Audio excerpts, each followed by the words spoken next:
Hello everyone. ఈరోజు మనం గోధుమ రవ్వ ఉప్మా ఎలా చేసుకోవాలో చూసేద్దాం. ఏంటి మరి ఉప్మాని కూడా చూపించేస్తుంది అనుకుంటున్నారా? అవునండి, ఇది కూడా రాని వాళ్ళు చాలామంది ఉన్నారు. ఇది ఓన్లీ ఫర్ బిగినర్స్ కోసం. ముందుగా ఒక పెనంలో ఆయిల్ 1 స్పూన్ గీ వేసుకోండి. తాలింపు గింజలు, కరివేపాకు, ఎండుమిర్చి, తర్వాత ఆనియన్స్, పచ్చిమిర్చి ఇవి బాగా మగ్గిన తర్వాత 1 కప్పు రవ్వకి 3 కప్స్ వాటర్ వేసుకోవాలి.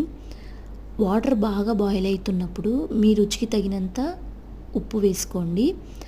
ఈ రవ్వ కుక్ అవ్వడానికి 10-15 మినిట్స్ టైం పడుతుంది. తర్వాత కొంచెం కొత్తిమీర వేసుకోండి, ఫ్లేవర్ చాలా బాగుంటుంది. వేడి వేడి గోధుమ రవ్వ ఉప్మాలో కొత్త ఆవకాయతో ట్రై చేయండి, చాలా బాగుంటుంది.